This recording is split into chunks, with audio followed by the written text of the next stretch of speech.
Welcome to our YouTube channel for daily jobs update. और आज हम इस वीडियो में बनारस हिंदू यूनिवर्सिटी के new recruitment notification online form apply process के बारे में पूरी जानकारी लेकर आ चुके हैं और मेरे दोस्त आपको पूरी जानकारी देंगे। जी हाँ दोस्तों, बनारस हिंदू यूनिवर्सिटी बीएचयू ने यहाँ पर जूनियर क्लर्क के 199 खाली पदों को भरने के लिए नोटिफिकेशन रिलीज कर दिया है।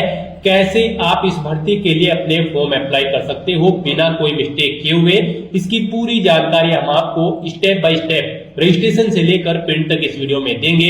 बस आपको इस वीडियो को स्किप के बिना शुरू से लेकर एंड तक देखना है। उसके बाद वीडियो पसंद आए तो इसे लाइक और शेयर कर दें, चैनल पर नए हो तो इसे सब्सक्राइब कर ले। साथ ही साथ दोस्तों, यहाँ पर आपको फॉर्म अप्लाई करते हुए जो भी प्रॉब्लम फेस हो रही है उन सभी का हल आपको इस वीडियो में मिल जाएगा। और हम आपको ये भी बताएंगे कि कौन सी वो कॉमन मिस्टेक है जिसे करने से आपका एप्लीकेशन फॉर्म रिजेक्ट हो सकता है। तो उस मिस्टेक को अवॉइड करते हुए आपको अपना फॉर्म अप्लाई करना है और उसे रिजेक्ट होने से बचाना है। तो बिना कोई वक्त गंवाए चलिए शुरू करते हैं। आपको इस वीडियो के डिस्क्रिप्शन बॉक्स में हमारी वेबसाइट के इस पेज का लिंक मिल जाएगा। यहाँ पर आपको इस भर्ती के रिगार्डिंग सभी डिटेल्स प्रोवाइड कर दी गई है। बनारस हिंदू यूनिवर्सिटी बीएचयू ने जूनियर क्लर्क के 199 खाली पदों को भरने के लिए नोटिफिकेशन रिलीज कर दिया है। 18 मार्च 2025 से 17 अप्रैल 2025 तक आप अपने फॉर्म अप्लाई कर सकते हो। फॉर्म अप्लाई करने के बाद आपको अपने एप्लीकेशन फॉर्म की हार्ड कॉपी 22 अप्रैल 2025 तक सबमिट कर देनी होगी बनारस हिंदू यूनिवर्सिटी को। किस एड्रेस पर आपको अपनी वो हार्ड कॉपी सेंड करनी है वो भी हम आपको आगे बताएंगे।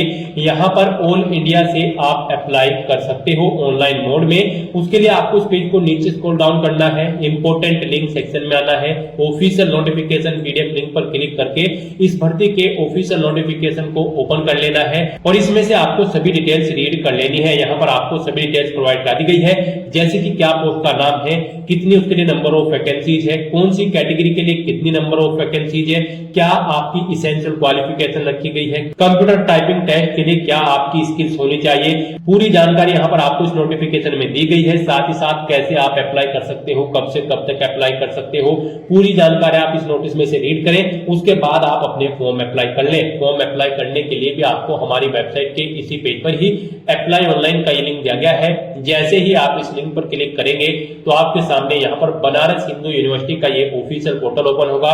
गाइस, यहाँ पर आने के बाद आपको रिक्रूटमेंट पोर्टल के सेक्शन में आना है।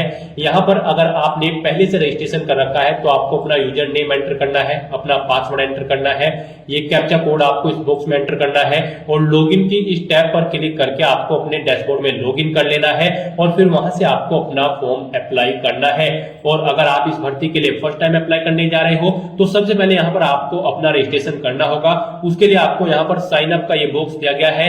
आप यहाँ पर इस बटन पर क्लिक करें साइन अप के और यहाँ पर आकर आप अपनी ईमेल आईडी एंटर करें। अपनी ईमेल आईडी को एक बार फिर से एंटर करके उसे कंफर्म कर ले। फिर यहाँ पर आपको अपना पासवर्ड क्रिएट करना है। यहाँ पर आपका पासवर्ड मिनिमम 6 कैरेक्टर का होना चाहिए। और गाइस, यहाँ पर हम आपको बता दें, आप कोशिश करें कि आपका पासवर्ड यहाँ पर अल्फा न्यूमेरिक फॉर्मेट में रहे।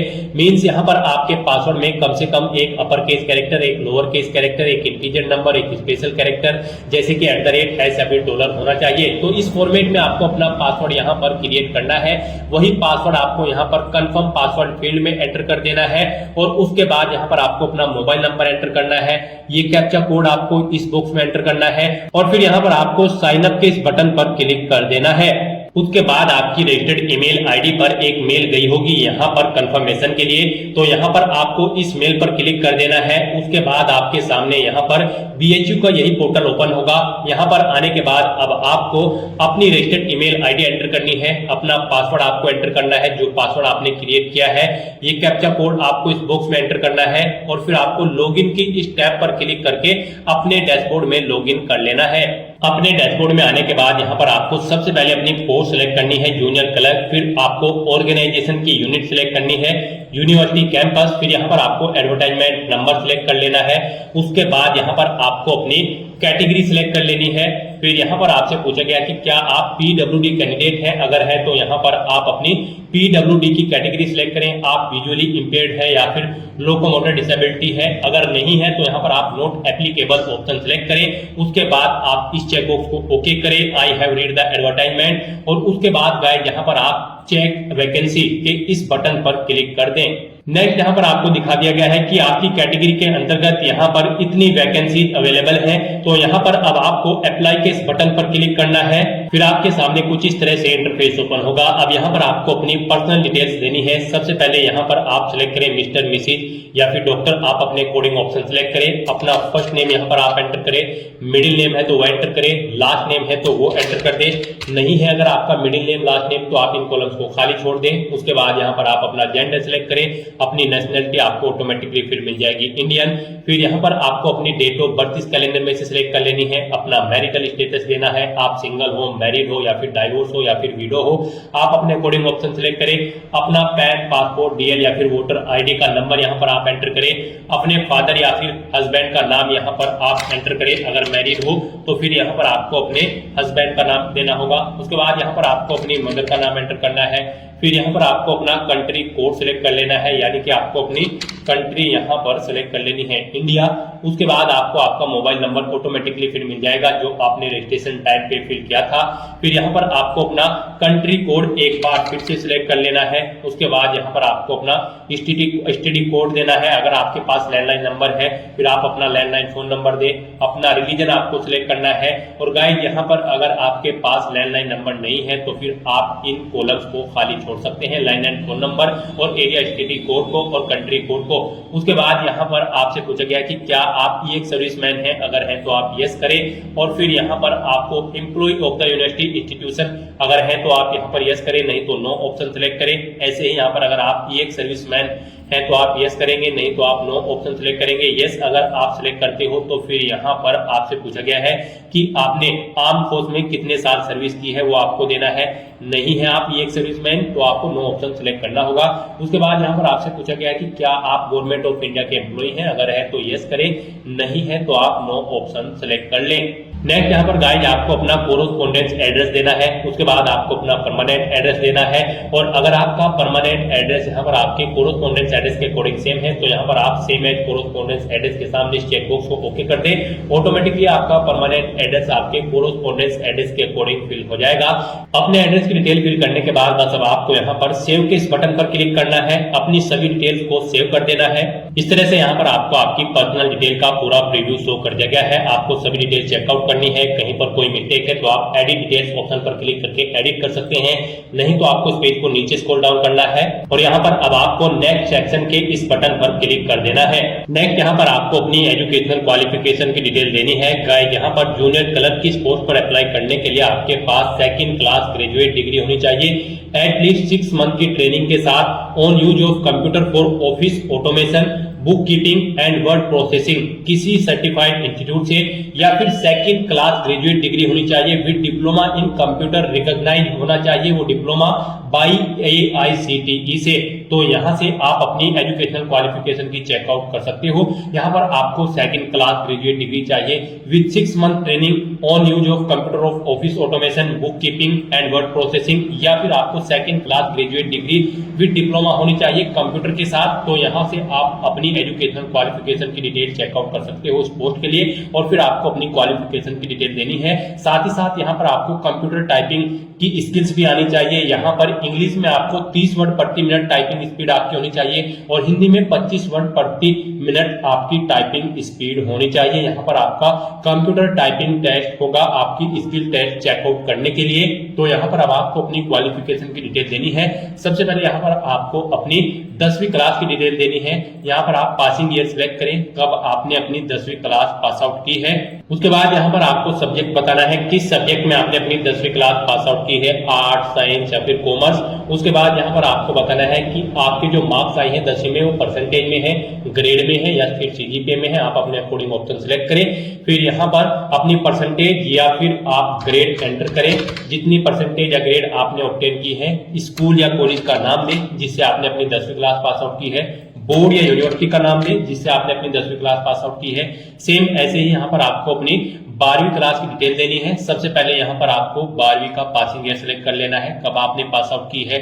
सब्जेक्ट देने हैं PCM, PCB जो भी आपके पास है 12th में। उसके बाद आपको ने बताना है कि आपके जो मार्क्स आए हैं वो परसेंटेज में है, ग्रेड में है या फिर सीजीपीए में, आप अपने अकॉर्डिंग ऑप्शन सेलेक्ट करें। फिर यहाँ पर आपको बताना देनी है अपनी परसेंटेज या फिर ग्रेड। उसके बाद यहाँ पर आपको स्कूल का नाम देना है सेम ऐसे ही, और फिर यहाँ पर आपको बोर्ड का नाम देना है जिससे आपने अपनी 12वीं क्लास पास आउट की है। फिर यहाँ पर अगर आपके पास डिप्लोमा क्वालिफिकेशन है तो यहाँ पर आप बताएं आपने कब डिप्लोमा पास आउट किया है। उसके बाद यहाँ पर आपको सब्जेक्ट के नेम देने हैं, किस में आपने अपना डिप्लोमा कंप्लीट किया है। फिर आपको बताना है आपके मार्क्स परसेंटेज में है, ग्रेड में है या फिर सीजीपीए में है। फिर आपको अपनी परसेंटेज या फिर ग्रेड देनी है। फिर स्कूल या कॉलेज का नाम देना है। उसके बाद यहाँ पर आपको बोर्ड या यूनिवर्सिटी का नाम देना है। और इस तरह से आपको फिर यहाँ पर सेव एंड ऐड के इस ऑप्शन पर क्लिक करके अपनी स्कूलिंग और डिप्लोमा क्वालिफिकेशन की डिटेल को सेव कर देना है। उसके बाद गाइस अगर आपने यहाँ पर ग्रेजुएशन कंप्लीट कर रखी है तो आपको अपनी ग्रेजुएशन की डिटेल देनी है। यहाँ पर आपको ऐड के इस बटन पर क्लिक करना है। डिग्री का नाम आपको सिलेक्ट कर लेना है। फिर यहाँ पर आपको मेन सब्जेक्ट देने हैं, क्या क्या सब्जेक्ट थे आपके पास ग्रेजुएशन में। फिर आपको अपने रिजल्ट का टाइप देना है, परसेंटेज में है, ग्रेड में है या फिर सीजीपीए में। उसके बाद कितनी परसेंटेज आपने ऑब्टेन की है वो आप एंटर करें। पासिंग ईयर यहाँ पर आप सिलेक्ट करें, कब पास आउट की है। उसके बाद यहाँ पर आप यूनिवर्सिटी का नाम दें। फिर यहाँ पर आपको स्टेट या फिर यूनियन टेरिटरी अपना स्टेट देना है, किस स्टेट से आप बिलोंग करते हो। कंट्री का नाम यहाँ पर आपको देना है। फिर उसके बाद आपको सेव एंड ऐड आपको इस बटन पर क्लिक कर देना है और अपनी इस डिटेल को आपको यहाँ पर ऐड कर देना है। इस तरह से यहाँ पर आपकी ग्रेजुएशन की डिटेल ऐड हो जाएगी। इसमें अगर कोई गलती है तो आप डिलीट कर सकते हैं। उसके बाद यहाँ पर अगर आपने पोस्ट ग्रेजुएशन कर रखी है तो उसकी डिटेल भी आप सेम ऐसे ही प्रोवाइड करा सकते हैं। एमफिल कर रखी है तो उसकी डिटेल दे सकते हैं। नहीं कर रखी है तो आप इन सेक्शन को खाली छोड़ सकते हैं। इस तरह से अपनी एजुकेशनल क्वालिफिकेशन की डिटेल प्रोवाइड कराने के बाद फिर आपको नेक्स्ट सेक्शन के इस बटन पर क्लिक कर देना है। नेक्स्ट यहाँ पर आपको अपने एक्सपीरियंस की डिटेल देनी है। यहाँ पर आप ऐड के इस बटन पर क्लिक करें। उसके बाद यहाँ पर आपको टाइप सिलेक्ट करना है, किस टाइप की ऑर्गेनाइजेशन में आपको एक्सपीरियंस है आप ऑप्शन सिलेक्ट करें। फिर ऑर्गेनाइजेशन का नाम दे, अपनी डेजिग्नेशन दे। फिर पे बैंड कितनी सैलरी आपको मिलती थी वो यहाँ पर दे। पे लेवल आप अपना दे। फिर यहाँ पर आपको एम्प्लॉयमेंट का टाइप बताना है, आप परमानेंट थे, टेम्परेरी थे या फिर डेप्यूटेशन पे। आप ऑप्शन सिलेक्ट करें। कब से कब तक आपने डेट की है वो डेट यहाँ पर आप इस कैलेंडर में सिलेक्ट कर लें और ऐड के बटन पर क्लिक करके अपनी ये डिटेल यहाँ पर आप ऐड कर दें। उसके बाद अगर आप प्रेजेंट में एम्प्लॉय हैं तो उसकी डिटेल आपको देनी होगी। Name of the post, post का नाम देना है। टाइप ऑफ अपॉइंटमेंट देनी है, आप परमानेंट है, कॉन्ट्रेक्चुअली है या फिर टेम्परेरी, आप ऑप्शन सिलेक्ट करें। डेट ऑफ अपॉइंटमेंट यहाँ पर आप सिलेक्ट करें। एम्प्लॉय का नाम दे, पे बैंड दे, पे लेवल दे। उसके बाद आप ग्रोस इम्यूनिमेंट यहाँ पर अपने दे। Age of retirement in present post, कब आप रिटायर होंगे वो यहाँ पर आप दे। फिर यहाँ पर आपको रिटायरमेंट की डेट देनी है। फिर आपसे पूछा गया है कि क्या आपने कोई पेंशन रिसीव की है, अगर की है तो यस करें। और फिर यहाँ पर पेंशन अमाउंट और पेंशन ग्रेजुएटी आप दे, नहीं की है तो नो ऑप्शन सिलेक्ट करें और सेव के बटन पर क्लिक करके अपनी डिटेल सेव कर दें और फिर आप नेक्स्ट सेक्शन पर क्लिक कर दें। और अगर आपको एक्सपीरियंस नहीं है तो आप इन सेक्शंस को खाली छोड़ दें, डिटेल्स न भरें और आप फिर नेक्स्ट सेक्शन के इस ऑप्शन पर क्लिक कर दें। उसके बाद गाइस यहाँ पर आपको कोई रिसर्च पेपर, आर्टिकल या फिर कॉन्फ्रेंस से रिलेटेड नॉलेज है तो यहाँ पर आप उसकी डिटेल दें, नहीं है तो इस सेक्शन को खाली छोड़ दें।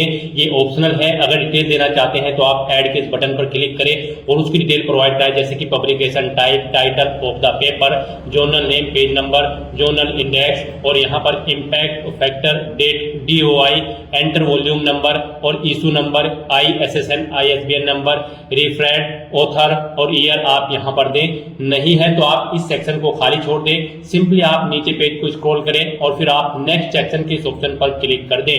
नेक्स्ट आपसे पूछा गया है यहाँ पर आपकी जो ट्रेनिंग रिक्वायर्ड है 6 मंथ की, उसके लिए यहाँ पर आपने कितने दिन तक ज्वाइन किया है अपनी ट्रेनिंग को यहाँ पर आप डेज एंटर करें। फिर यहाँ पर आपसे पूछा गया कि क्या आपको कंप्यूटर सर्टिफिकेट है आपके पास, यहाँ पर आपको यस ऑप्शन सिलेक्ट करना है। उसके बाद यहाँ पर आपको डिस्क्राइब करना है आपका कंट्रीब्यूशन इंस्टीट्यूट जहाँ पर आपने वर्क किया है। उसके बाद यहाँ पर आपसे पूछा गया है कि क्या आप सुटेबल हैं इस पोस्ट के लिए, जिस पोस्ट के लिए आप अप्लाई कर रहे हैं उसके बारे में आप बताएं। और यहाँ पर आप अगर किसी अवार्ड से रिवार्डेड है तो उसके बारे में इंफॉर्मेशन दें। फिर यहाँ पर आपसे पूछा गया है कि क्या आपको कभी पनिश किया गया है।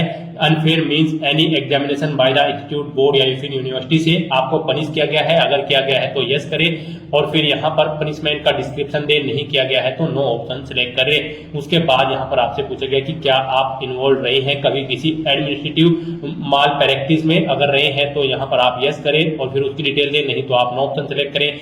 फिर यहाँ पर आपसे पूछा गया कि क्या आप किसी फाइनेंशियल इरेगुलेटरी में इन्वॉल्व रहे हैं, अगर रहे हैं तो यस करें, नहीं तो नो ऑप्शन सिलेक्ट करें। इस तरह से यहाँ पर आपसे कुछ डिटेल्स पूछी गई हैं। क्या आपको कभी डिस्चार्ज या फिर डिसमिस किया गया है किसी प्रीवियस एम्प्लॉयमेंट में, या किया गया है तो यस करें और फिर उसकी डिटेल दें, नहीं तो नो ऑप्शन सिलेक्ट करें। फिर आपसे पूछा गया कि क्या यहाँ पर पेंडिंग है contempt discipline proceeding against you, अगर है तो आप यहाँ पर यस करें, नहीं तो नो ऑप्शन सिलेक्ट करें। फिर यहाँ पर आपको 2 रेफरेंस देने हैं अपने फैमिली के प्रोफाइल एंड प्रोफेशनल कंट्रीब्यूशन के। यहाँ पर आप उनका फुल नाम दे, इंस्टीट्यूशन एफिलिएशन दे, डेजिग्नेशन दे, एड्रेस दे, कॉन्टैक्ट नंबर दे और ईमेल दे। और उसके बाद यहाँ पर गाइड आपको डिटेल्स प्रोवाइड करने के बाद सबमिट के इस बटन पर क्लिक कर देना है।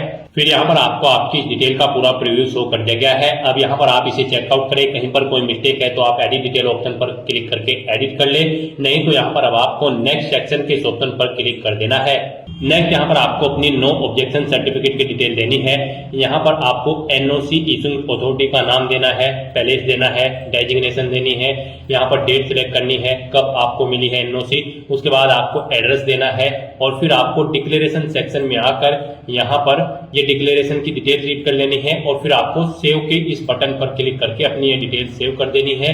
और गाइस अगर आपको यहाँ पर एनओसी नहीं मिली है तो आपको चेकबॉक्स को ओके करना है और फिर यहाँ पर आपको सेव के इस बटन पर क्लिक कर देना है।